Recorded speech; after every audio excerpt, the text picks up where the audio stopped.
Ang ganda naman ng higaan ng batang yan. Quarrel dito, tsaka Abby. Oh! Nagagawa mo, disgrasya mo, Abby. Malaki. Oh, yung bigot. Para ako nagbuhat ng 10 bat. Isang alamot niya. O kumakanta siya. Hindi ko makita yung ibon eh. Oh? Kaya sabi ko, ang hirap yung malaan mo sa mga taong laging walang ginagawa. No? Mahirap din pala trabaho nila.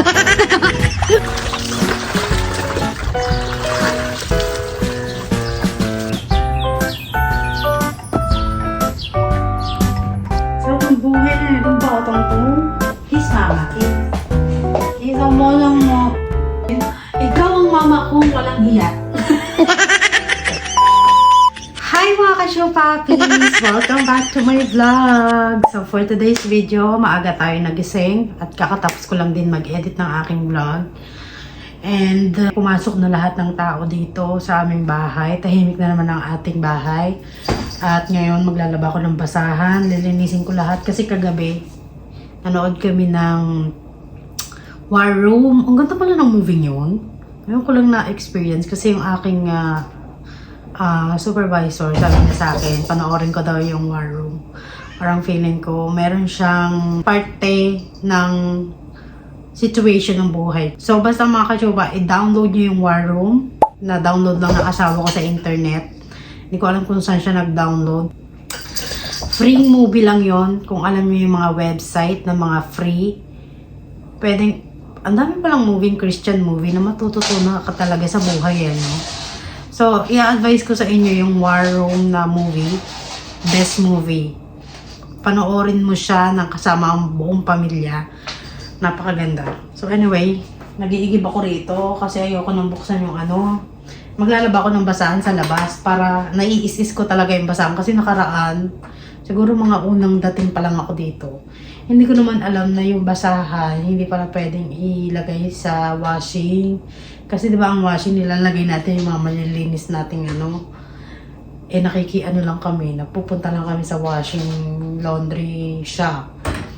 So, naisip ko na mali pala yung ginawa ko. So, ang gagawin ko na lang mga kachupa, laban natin yung yung basahan, mano-mano. Kasi, ayoko rin naman na ilaban yung basahan, napakadumi, tapos ilalagay mo sa washing. Tapos ang susunod na gagamit, mga malilinis na hindi na mabasahan ang ilalagay, mga damit nila. So, nahihiya ako. Kahit yung mga panty ko mga kachupa, hindi ko yung washing. Kasi minsan yung washing, hindi nila natatanggal yung stain sa panty. Ang init ng tubig na nalagay. Kiki, pasaway na naman to.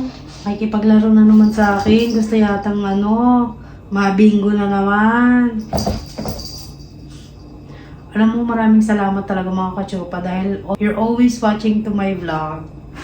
Na lang ako na parang, actually nga, araw-arawain ko na nga itong pagbablog ko. Kasi minsan mga kachupa, pasensya na kasi hindi ako nakakapag-upload. Pilit ko mang araw-arawin.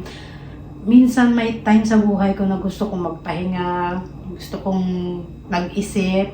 Hindi naman mag-isip ng mag-worry mag-isip na pahinga ko muna yung utak ko. Kasi di ko alam kung mamaya may masabi akong mali na hindi ka aya-aya. So, iniisip ko na kayang So, ngayon naisip ko na na naman tayo, maglaba tayo ng basahan habang wala yung mga tao rito kasi pagka dumating na yung mga tao rito, hindi ko na kayang maglinis. Ganun din ba kayo mga kachupa pagka may mga tao? Parang sa bahay nyo, parang tinatamad maglinis ba? Hindi ko alam kung bakit, pero ngayon, pagka walang tao sa bahay, parang ganadong-ganado kung maglinis, magganto. Tingnan mo ang pusa ko. Nakita ko sa inyo. Ang ganda naman ng higaan ng batang yan. Ang higaan yan? Higaan yan? Higaan mo ba yan? Pagkainan niyan, di ba? Hindi ko alam mga pusa, bakit ang hilig nilang sa mga lamesa? Medyo tayo, blurry. Maaraw kasi sa labas ngayon eh. Dito tayo. Hindi ko alam bakit mga pusa mahilig sa sa lamesa. Siguro may mga yan, sign. No, Kiki. Ikaw ang kakainin namin for today's video. Kaya, hindi siya nakipaglaro. Wala pa akong ginagawa. Tanggalin natin muta mo. Dali. Tanggalin natin muta. Tumataba na si Kiki, no? Dati, ganun lang siya kaliit, no? Ganun lang siya, oh. Nahagis-hagis ko pa ngayon, hindi ko na mahagis to eh. Baka ako pa hagisin nito. Halika be. Halika be. Ganyan siya kaharot. Hindi mo siya mahawakan ng ganon. Pero kay Diego, bato-batuin mo si Diego. Naku, gustong-gusto ni Diego. Hindi ko alam kung bakit ganon kaya yung pusa nun. Napakabait. Ito to eh. Maldita. Isang ganyan lang, o, di ba? Gano'n na agad. Parang,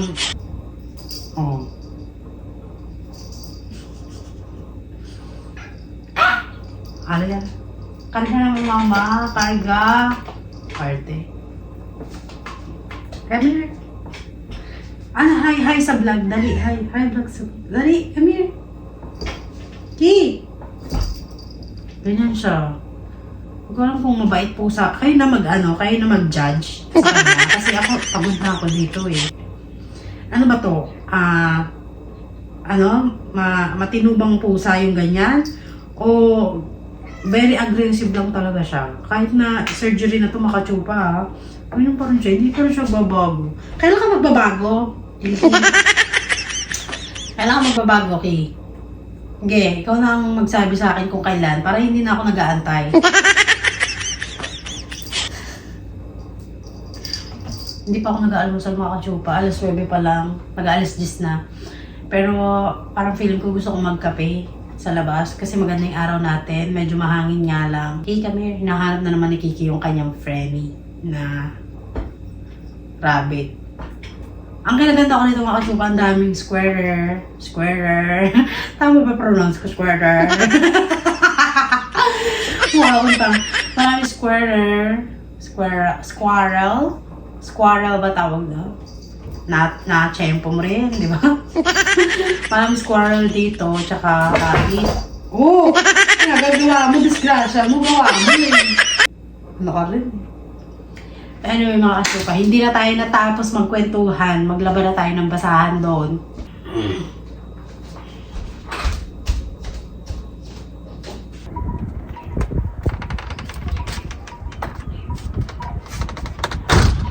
Laba tayo rito. Nilabas ko yung aking kangkong tsaka yung mint. Kasi maganda yung araw natin. Tagalan din lang hindi naaarawan. So halika mga kasupa, maglaba tayo.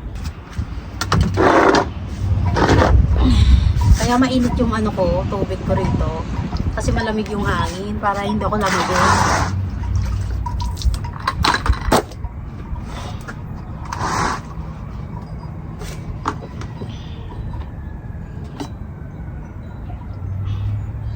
Ginawa yung squat.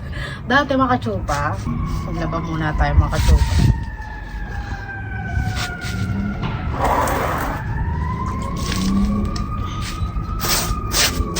Dati, nung wala kaming washing, ganito yung may batsa lang kami. Tapos nag-iigib pa kami ng mga ng tubig, mga katsupa.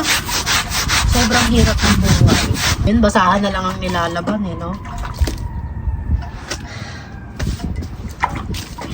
Nag-improve na yung buhay no? Abay, ang sakit pala pagka hindi ka nasanay maglaba. Isang ganun, ang sakit na. Tagal ko na rin kasi hindi naglalaba eh. Pero lagi ako naglalaba ng mga basahan. Pero pagka ganito, mahirap pala siya. Kaya yung nanay ko talagang very ko sa nanay ko. Kasi lumaki kami, ang nanay ko labandera eh. So parang tag dito.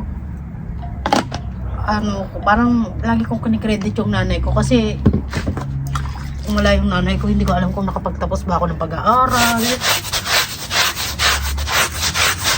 Lagi ko siyang inaano na sa paglalabang ganito, ang hirap pala maglaba. Tapos binuhay ako ng nanay ko. binuhay kami ng nanay ko sa paglalaba lang. Pero andun na naman ng tatay ko. Nagtutulungan naman sila kahit paano. Hindi ko na masyadong lalabahin kasi medyo malinis pa naman kahit paano. Pinabad ko ito mga 2 days.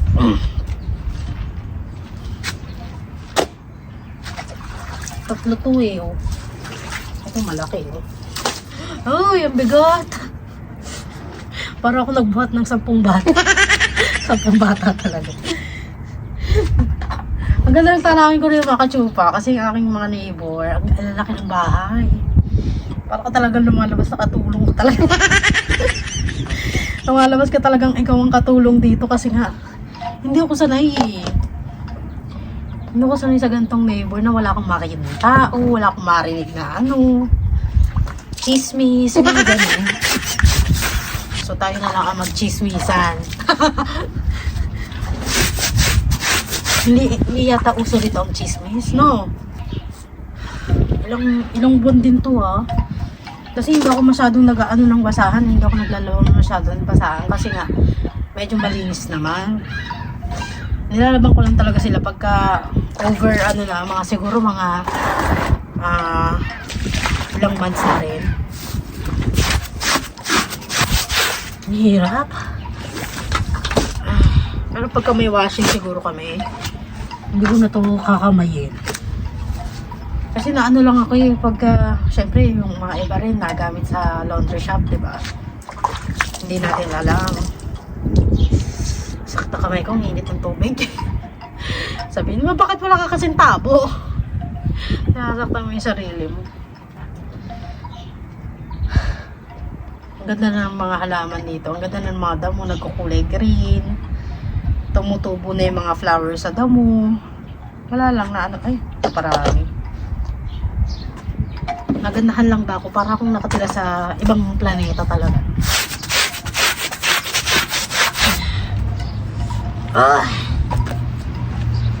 Hindi dyan. Yes.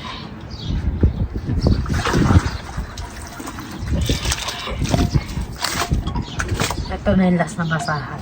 3 lang naman na basahan ng nilabang ko kasi ito nagkakaroon na ng mga itim-itim.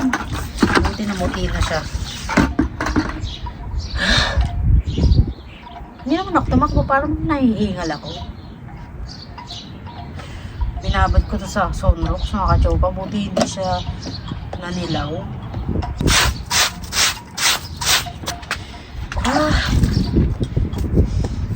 Dapat meron kaming yung brush na malaki yung yung pang brush sa sahig. Ito kasi mo talaga ng kamay. Ay, ang hirap. Pagod na ako. Tignan natin siya dito. Ang init.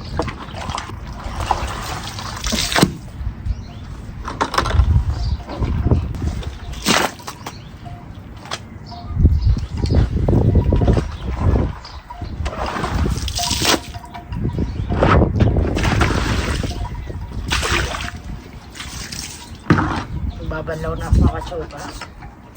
Pasok na natin ito.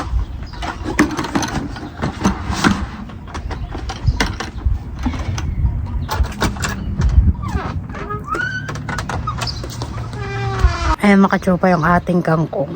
Nilabas ko. Alam siya, maarawan ba kahit paano. Ito pala kahapon yung aking ginawa. Yan na, naglagay ako ng flower dyan kasi yung flower doon, may asong gala. Kita may aso, chihuahua. Wala yata yung may-ari. Ito yung ating view. Yan yung ating view, 'di ba? Puro halaman, no? Tapos gusto ko itong flower dito. Ililipat ko sana sa harapan kasi yung harapan namin na bahay, yung flower doon parang patay na yung aming puno. Nagkakaroon na siya ng mga nag-i-start na siyang mag-bloom. Ganda, no?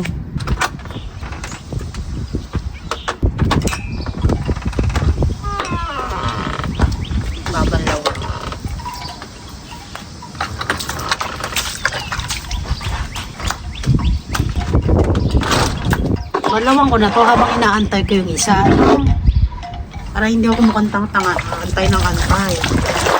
Balawan na natin. Mamaya lulutuan ko si Kiki ng cat food.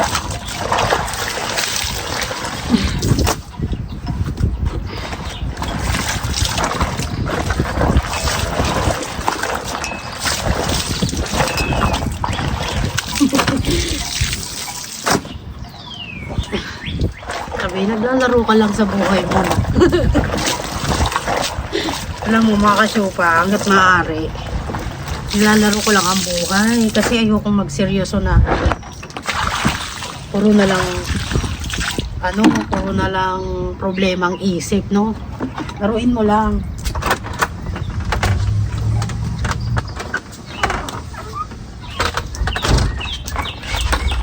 Pangatlong ano na to, pangatlong banlaw.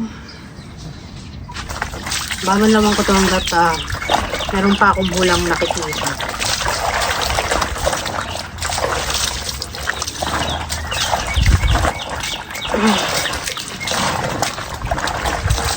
Uy! Hirap pigain. Malaki kasi.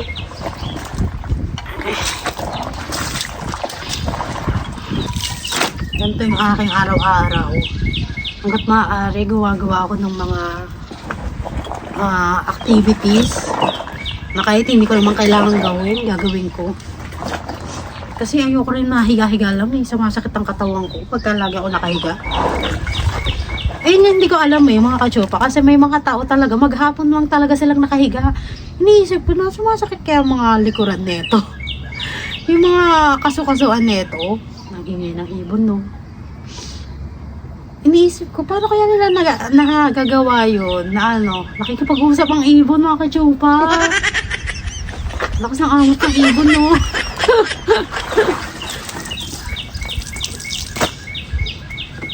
Ang lakas ng amot niya. O kumakanta siya. Hindi ko makita yung ibon eh. Oh? Lakas ng amot ng ibon. Isa pa nga.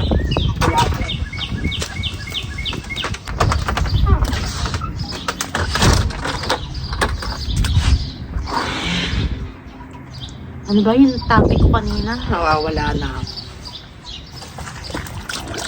Ayun, hindi ko maano sa mga taon lagi nakahiga na. Ano kaya pakiramdam nito, no? Kasi ako pagka lagi ako mahiga, asahan mo mga kachupa, pag lagi ako nakahiga, may sumasakit sa akin.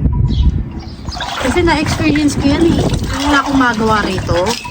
Lagi ako nag-e-edit ng video, nakahiga ako. Sa cellphone lang kasi ako nag-e-edit mga kachupa. Sumasakit yung likuran ko. Saka yung ulo ko sumasakit. Kaya sabi ko, ang hirap din pala no, sa mga taong laging walang ginagawa. No? Mahirap din pala trabaho nila. Diba? Kahit nakahiga ka, wala ka trabaho. May umaan sa'yo eh. May hirapang ka eh. Diba?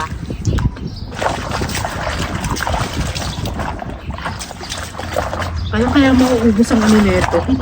Bula nito. Baka nakasampung balaw na ako, hindi pa rin natanggal yung bula, no? Ano ko kaya to? Mapakan ko kaya to? Para lumabas yung mga bula.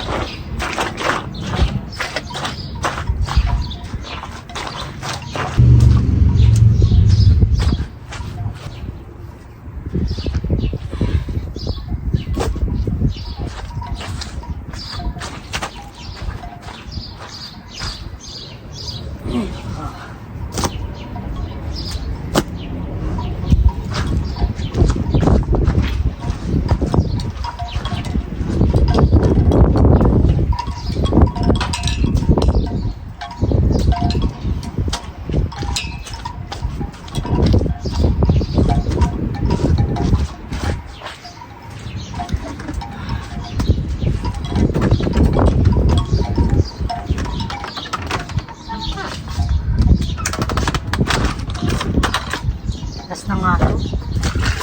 Sasampay ko dito.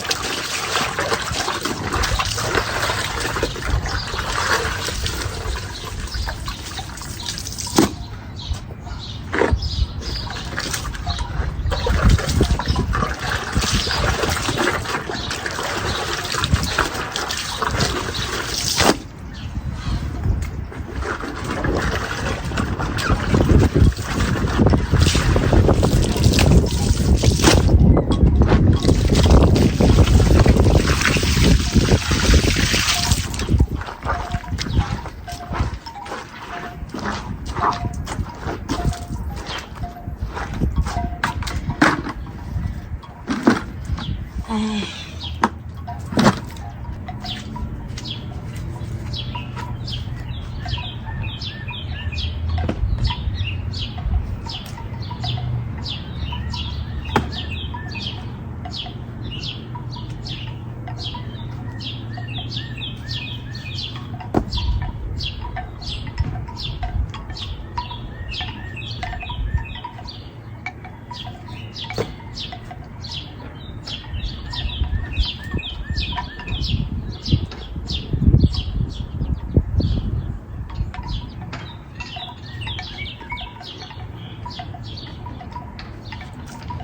Finally, tapos na rin.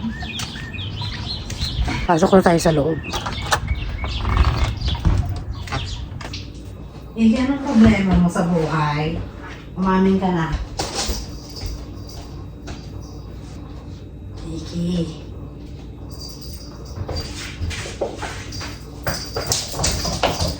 Lakas ang amas ni Kiki. Magluluto ako ngayon ng pagkain ni Kiki. Ito ang pagkain niya. Balatan ko lang yung squash. Siguro bili ko lang dito mga $2. $2 o $1. Hindi ko matandaan mga chupa. Pero kasi ito yung lagay ng pagkain na ni Kiki. Pagka wala na to, Kiki's food Pagka wala na to, ginagawan ko na siya agad kasi tag dito. Si Kiki, hindi ko siya pinapakain lang ng dried food. Pinapakain ko rin siya ng wet food. So, ayoko naman ng aking alaga. Maging maging chubby rin, di ba? Alam mo naman tayo. Hirap naman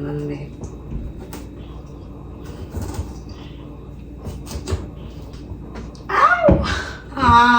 Parang ang buto ang kamay ko.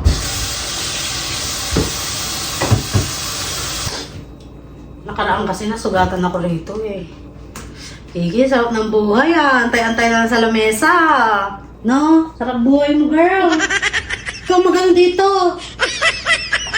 Ikaw magbalat dito. Sarap ng buhay na itong batang to. Kiss, mama. Kiss. Kiss mo lang mo. Bakit naman ang batang yan? Alam naman pala ng bata, napagod ang mama. Ito kasi si Kiki, meron akong pusa, pangalan Cassie. Ngayon namatay siya, mga kachupa. Siguro sa katandaan na rin. Ano siya, mga kachupa, yung pusa akong yun, nagmamassage. Ito, tinuturuan ko mag-massage, ayaw. Ano kayang pwede dito? Siguro wag ko siya laging hawakan para lumambing siya lalo sa akin. Kasi nata yung inano. Ganyan yung iniisip ko Alam mga kachupa, itong butong to, tinanim ko dun sa aking garden. Tumutubo na siya.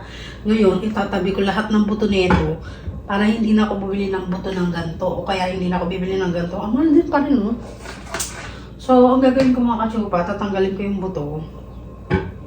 Lalagay ko dito.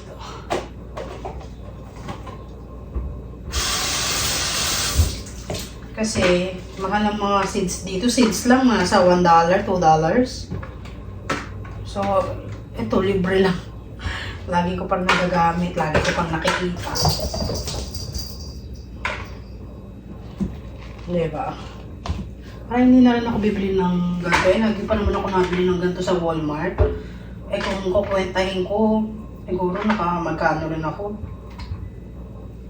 So, ang gagawin ko mga kasopa, tataniman ako maraming ganito para hindi na ako bumili, i-stock ko na lang. Kasi matagal din ito masira, yung squash na to. Siguro makawala siya ng 3 months. Pwede mo ito kahit hindi mo siya ilagay sa rep Ilagay mo lang siya sa tuyo Ang bilis pa naman din ito umusbong. Basta wag lang kakainin ng tabi to, ng mga ibon at saka mga rabbit. Tatangko muna ito mga kachopa. Tapos yung mga pinagbalatan, lalagay ko rin sa fertilizer ko. O diba walang tapon, lahat gamit. Anyway pala mga kachopa, yung pinanood kong War Room, ayoko nang kwento sa inyo yung buong details kasi gusto kong panoorin nyo siya kasama ang mga pamilya nyo. Marami kayong matututunan. Natutunan ko mga kachupa. Sabi ko nga sa inyo, pagka nagbabasa kayo ng Bible, di ba, may natututunan kayo. Kasi di ba, ang ating isip, lagi tayo nakapokus minsan sa mga problema. Pero pagka nag-focus ka kay God, mawawala yung problema mo. Kaya sabi ko sa inyo, mawawala siya na parang bula. Hindi mo na, pagka nag-focus ka lang sa salita ng Diyos, at saka nag-pray ka, mawawala siya eh. Katulad ko yung makachupa, dati ang dami kong anxiety. Tulad nung nagpa-process ako ng K1 visa, mga kachupa. Inaamin ko, minado ko na nakaka-ano siya, nakaka-stress siya. Tapos nung napanood ko yung movie yun, tsaka nagbabasa na ako ng Bible, nagbabasa na kami ng Bible, nag-a-attend na kami ng mga church, yung mga ano sa church, yung mga prayer 101, yung para may matutunan ka palalo, lumalim pa yung spiritual, lumalim pa yung relationship mo with God. Nawawala yung mga problema mo nang wala ano. Kasi tayo lang naman mukhang tanga tayo na isip tayo ng isip ng problema. Tapos yung problema, parang tayo lang gumagawa ng problema natin. Diba? Kaya nga may kasabihan na huwag mo isipin ang problema. Isipin mo, hayaan mo ang problemang mag-isip sa'yo kung paano siya papasok. Kasi ang problema mga kachupa, para siyang gawain ng mga demonyo. Bibigyan ka ng problema ng demonyo para isipin mo siya at ma-distract ka sa salita ng Diyos. Di ba may mga Bible tayo sa bahay natin na hindi natin nahawakan, never natin nabasa, kasi very distracted tayo sa buhay natin eh. Mga gawaing bahay, problema sa bahay, very distractive tayo mga kachupa.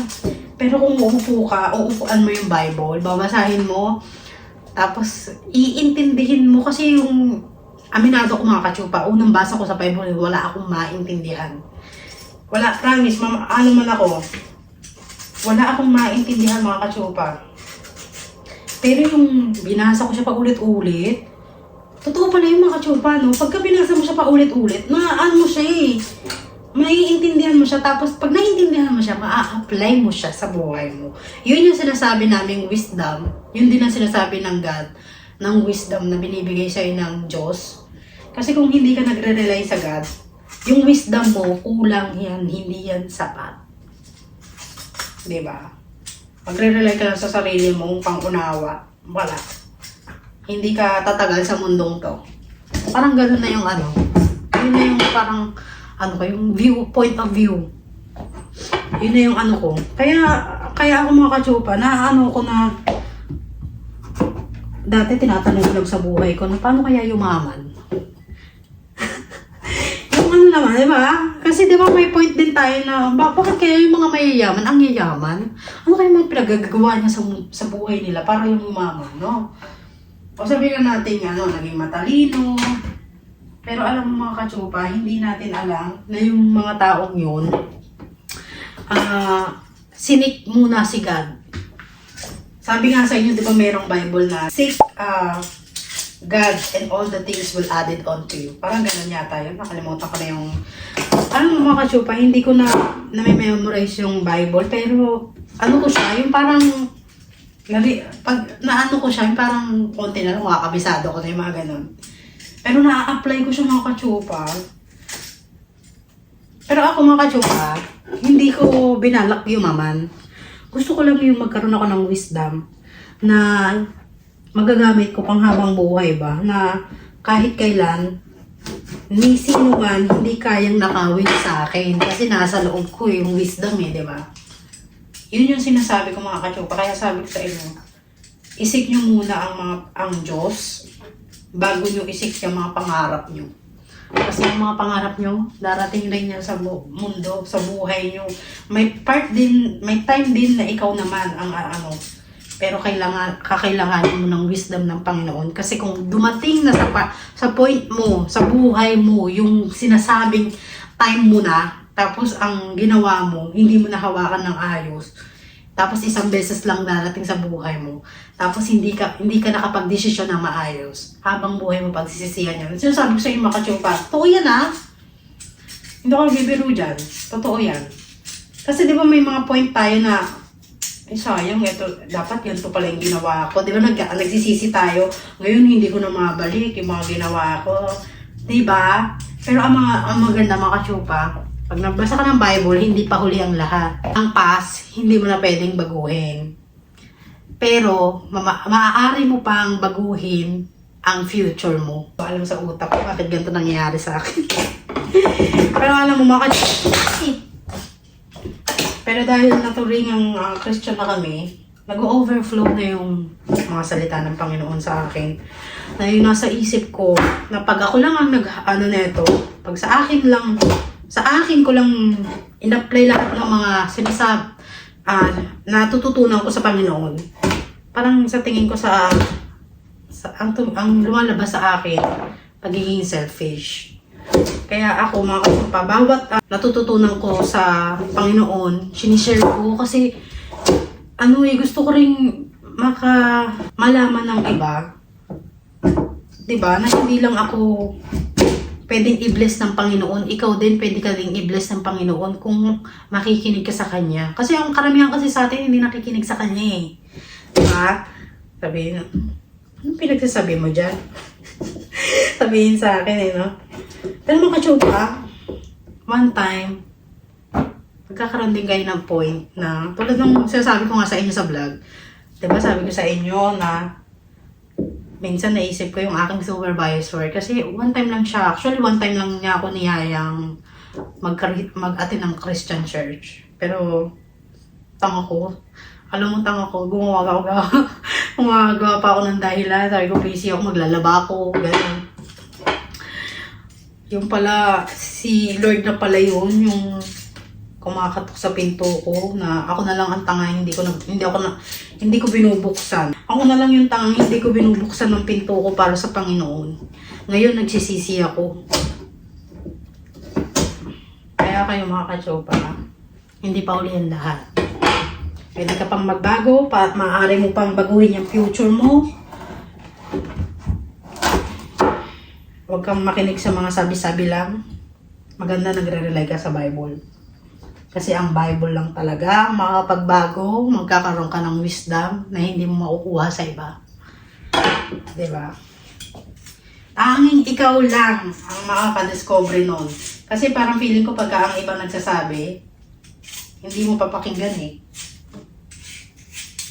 Pero nakakatuwa lang pa ang Panginoon. Gagawa talaga siya ng paraan, ng way, para para makita mo siya, makilala mo siya. Sa panahon ngayon, feeling ko mga kachupa, parang lahat na yata ng tao, kilala na si Jesus, no?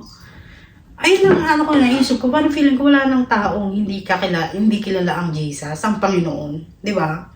Parang lahat na yata ng tao, kilala na. Nasa sa'yo na lang yan, kung paano tatanggapin. Mga kachupa nung kahapon yata yun. Tama, kahapon. Hindi ako nakapag-vlog kasi kausap ko yung aking supervisor. Alam mo yung supervisor ko, parehas lang kami nangangarap niya noon. Hindi ko alam na magiging friendly kami noon.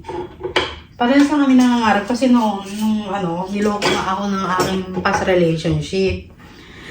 So, in-open ko sa kanya, ganyan. E di, nag-decide ko mag-open ng na mag-tok-tok ng mga foreigner. Kasi nga, isip ko na, feeling ko pang-apam talaga ako, ganyan.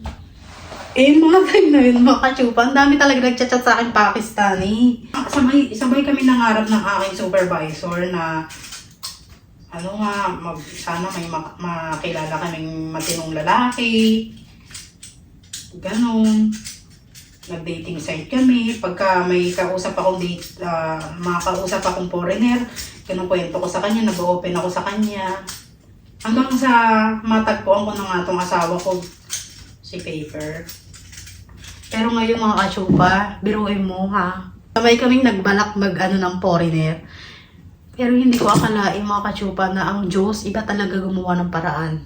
Iba talaga kasi nung kakarating ko lang dito last year ng March, yung supervisor ko, dumating na dito sa US ng July. Diba? Mga ilang buwan lang, no? Samantalang, kasi ako mga ka-chupa, ako ang naunang makilala yung asawa ko bago siya. Siguro mga 2 years na kami ng asawa ko, mag-boyfriend, mag-jowa. Siya, nakakilala naman siya ng foreigner na taga rito rin. Pero hindi siya taga Wisconsin. Taga ibang lugar. Taga ibang state. Kung ano, kaya ko naman pumunta dun sa kanya. Kaya lang malayo nga eh. Parang kailangan mong mag-drive ng ilang oras. Sino mag-aakala na yung mapapangasawa namin is same country? Di ba? Ang galing. Iba talaga. Kaya nung nag-asawa ako, nag-asawa na rin siya. Todo pasalamat namin sa Panginoon, mga ka-chupa. Kasi never kaming isip ang supervisor ko kasi hindi talaga niya binalak ang US dahil mahirap nga makapasok sa US. Pero balak niyang mag-retire sa ibang lugar, ayaw niya sa Pinas. So, kahapon pala yun, kausap ko siya. Ayun, nag-usap kami ng mga buhay asawa, gano'n. Wala, natutuwa lang ako kasi yung aking supervisor, one of my great advisor. Siya yung lagi nag-a-advise sa akin, mga ka-chupa. Kasi natutuwa ako kasi I have someone na trusted ko, pagkakatiwalaan ko, nanghihingi ako ng advice, kahit anong advice, pwede ko itanong sa kanya. Hindi ako nahihiya, open ako sa kanya. Kayo mga ka-chupa, may mga ganun ba kayong tao na pagkakatiwalaan nyo na kahit anong problema, kahit anong baho, sekreto ng pamilya nyo, masasabi mo sa kanya? Hindi ka nagda-doubt na huwag ko na kayo sabihin. Kaya di ba? Pero ako meron akong ganong kaibigan na ang turing ko sa kanya, sisterette. Di ba? Na very open ka. Lahat ng problema mo kaya mong sabihin, hindi mo kayang itago. Kasi meron tayong mga kaibigan na may pa rin na nagda-doubt ka na, ayoko na sabihin, baka mamaya ganito mangyari, di ba? May mga ganun, di ba? Siya, iba talaga siya eh. Kaya wala, natutuwa lang ako. Pero mamalaki ko na meron akong ganung kaibigan. Na sister ang turing ko sa kanya. Kahit anong hamon ng buhay, lagi siyang nandyan. Hindi ko nahihiyang lumapit, hindi ko nahihiyang mangutang, di ba? Hindi ako nahihiyang manghingi ng advice, kung ano bang gagawin ano bang gagawin ko. Lahat ng problema ko, mga alam niya. Alam niya yung mga problema ko. Kaya, ang sarap lang sa feeling na meron kang taong pagkakatiwalaan ba. Alam mo, mag-iisang oras na tayong video to. Hindi pa rin to tapos. Wala lang. Masarap kasi magkwentuhan eh. Pero mag-isa lang ako, walang ingay. Si Kiki, hindi naman siya maingay, di ba? Dalawa na ilulutuin ko para medyo marami. Balatan ko lang itong mga ka-chupa.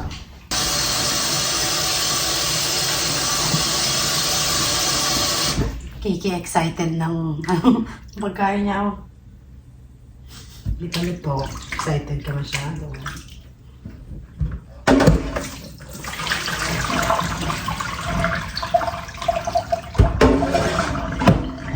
So, ito yung seeds na mga nakuha natin. Tabi ko lang siya para itanim ko siya. Papakuluan lang natin siya ng tubig. Lambutan lang natin siya kasi si Kiki gutom na. Gutom na gutom yarn.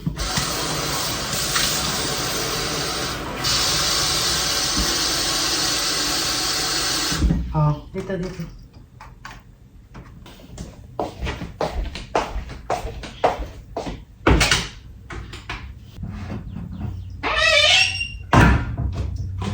So, pakuluan ko lang siya mga ka-chupa at saka pagka napakulo na natin yon, haluan lang natin siya ng gantong 3. Siguro mga ano niya to nauubos. 3 weeks. Noki. Ay, excited na siyang pumain. Akala niya kasi bubuksan ko to. Kiss mo na, mama. Hindi kigil na naman ako. Sabihin mo, ikaw ang mama ko, walang hiya.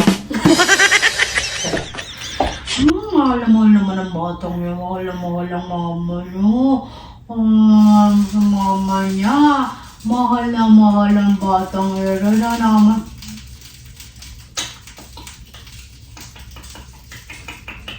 Alam niyo mga kasyupa, kaya ako yung nakalikan si Kiki. Malinis si Kiki. Malinis si Kiki. I mean, malinis ang mga pusa kasi ang mga pusa, mga kasyupa, lagi sila naglilinis ng katawan. Pansin nyo pagka dinidilaan tayo, parang yung dila nila rough. Parang ganito. Scotch Brite. Ganun ang dila nila kaya malalaman mo ang pusa, malinis. Kung dila sila ng dila, naglilinis sila. Ano, kinagat na naman ako. Kinagat na naman ang mama. Kinagat na naman. So hanggang dito na lang ang ating vlog mga kachupa. Thank you for always watching my vlog. God bless.